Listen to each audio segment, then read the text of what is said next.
마가복음 8장 1절에서 10절입니다. 신약성경 66페이지 마가복음 8장 1절로부터 10절입니다. 같이 한 목소리를 냅시다. 그 무렵에 또 큰 무리가 있어 먹을 것이 없는지라 예수께서 제자들을 불러 이르시되 내가 무리를 불쌍히 여기노라. 그들이 나와 함께 있은지 이미 사흘이 지났으나 먹을 것이 없도다. 만일 내가 그들을 굶겨 집으로 보내면 길에서 기진하리라. 그 중에는 멀리서 온 사람들도 있느니라.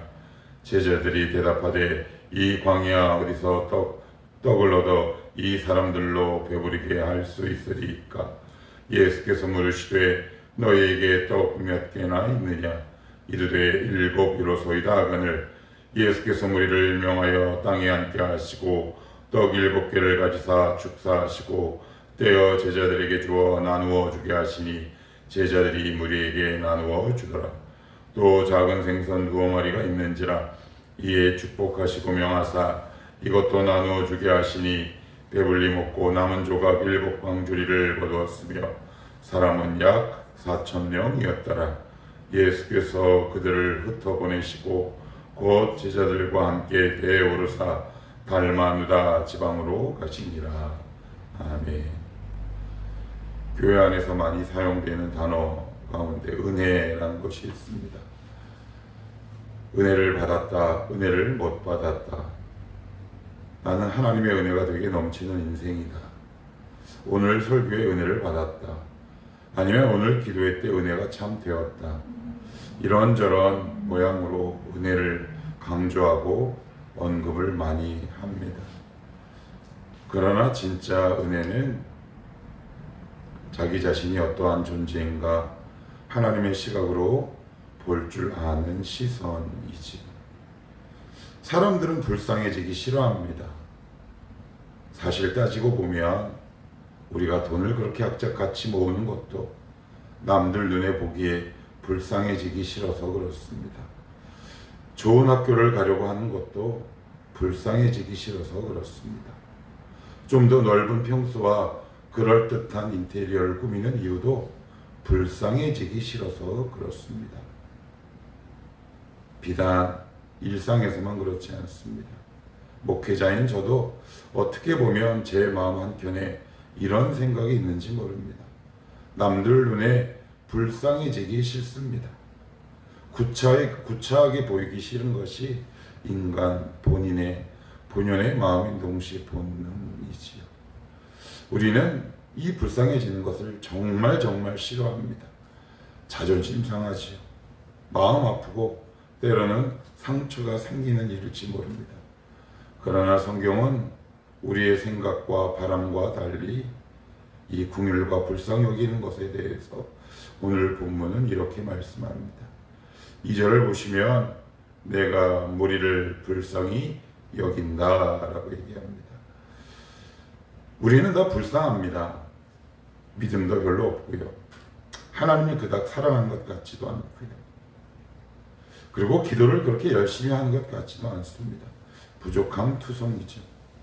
그러나 부족함 가운데에서 우리를 바라보시는 주님의 불쌍히 여기심, 이 주님의 긍휼은 여전히 동일하고 더 커져만 갑니다.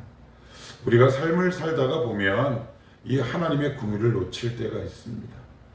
하나님의 긍휼을 놓치면 누군가를 무섭게 정죄하게 되고 그리고 누군가를 사납게 쳐다보게 됩니다. 하나님의 긍휼을 잃는 것은 사실 다 잃는 것과 일반입니다. 그래서 오늘도 우리가 하나님 앞에 서 있는지 모르겠습니다. 우리를 긍휼의 눈으로 바라보시는 하나님의 그 눈빛과 나의 눈빛이 마주치는 그 한 가지 소원 때문에 이 자리에 있는지 모릅니다.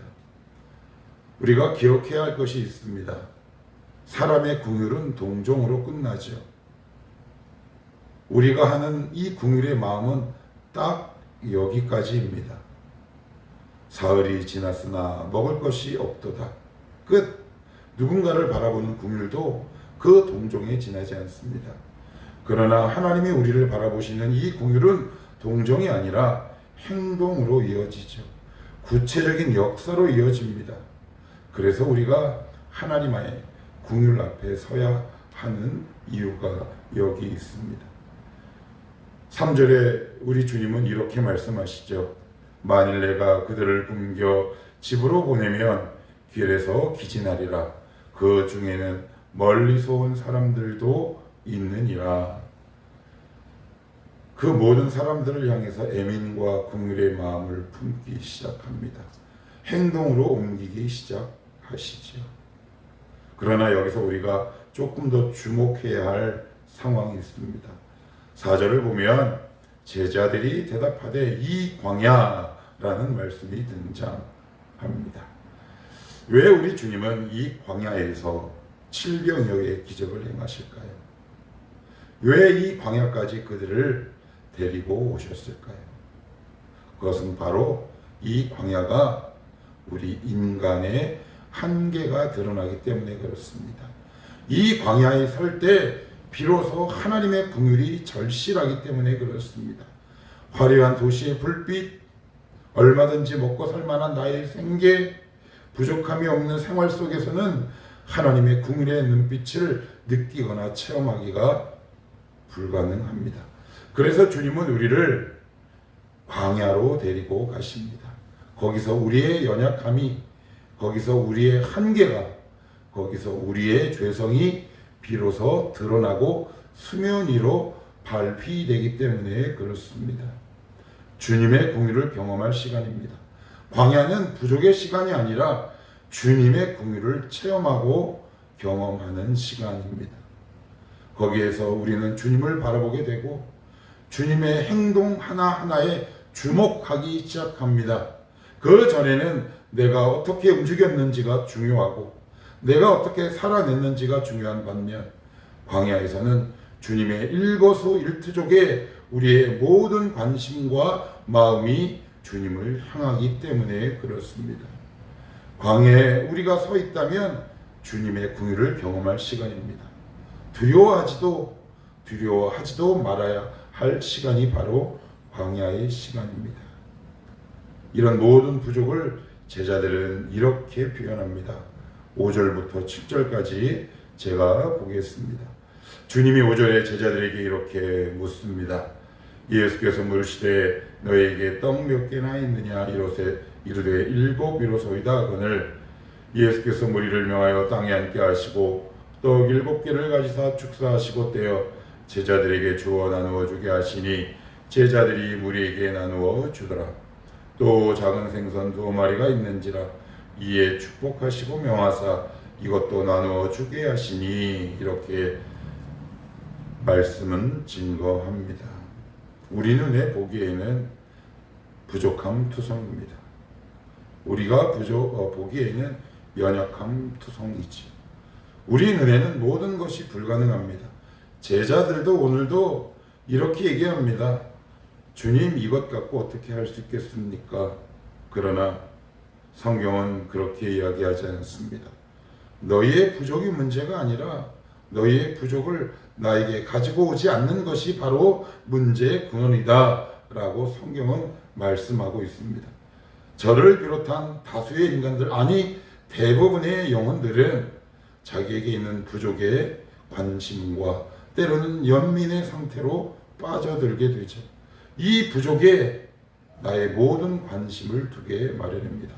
그러나 오늘 본문을 보시면 주님은 부족해도 괜찮다라고 말씀합니다.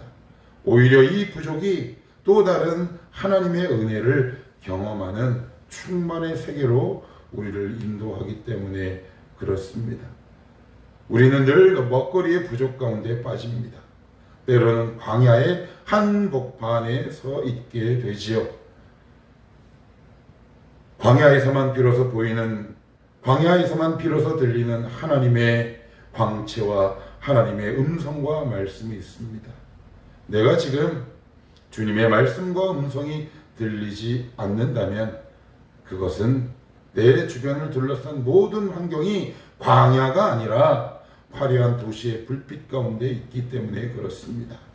하나님 외에 바라볼 곳이 너무나 많이 있기 때문에 그렇습니다. 하나님 외에 더 많은 소음이 나의 귀와 영혼을 자극하기 때문에 그렇습니다. 그러니 사랑하는 성도 여러분, 소음을 끄고 눈을 감고 오늘도 은밀한 광야의 시간, 광야의 장소로 나아가십시오. 그렇지 않으면 하나님은 우리를 결국 물리적으로 광야라는 현장에 세우십니다.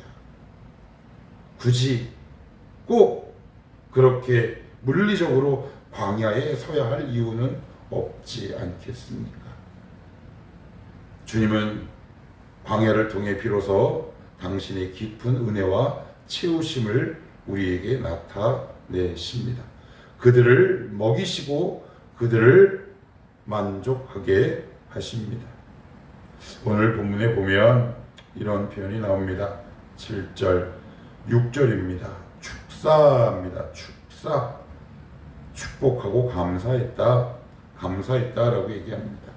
주님만이 하실 수 있는 능력이죠.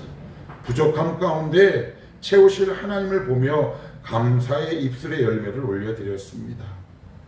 성도의 특권, 성도의 권리, 성도의 능력이 여기서 시작됩니다. 감사는 우리의 모든 것을 은혜로 향하게 하고 원망과 불평은 모든 것을 부족으로 향하게 합니다.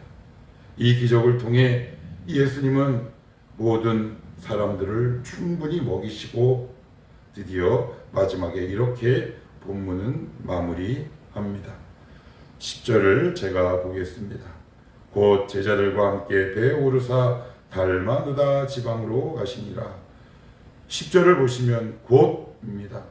이어서 배에 오르사 이렇게 표현합니다. 이런 동일한 행동이 마가복음 6장 45절에도 나타나는데 오병이어의 기적을 행하고 주님은 제자들을 재촉하셨다라고 말씀을 하지요. 무슨 말일까요? 사람들은 은혜를 받으면 그 자리에 안주하려고 합니다. 그것이 나에게 베푸신 하나님의 모든 것인 줄 착각합니다. 배부르면 움직이지 않습니다. 그러나 주님은 그 은혜를 발판 삼아 더 큰 믿음으로 이동해야 한다라는 뜻을 우리에게 던지고 있습니다.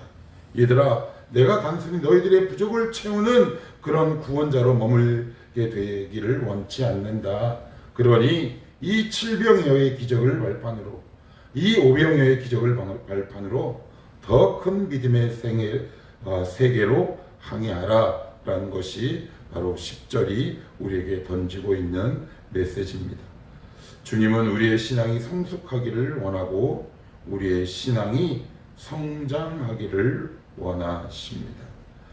오늘도 여러분들이 광야에 서 있습니까? 잘 오셨습니다. 거기서 주님을 바라보는 겁니다.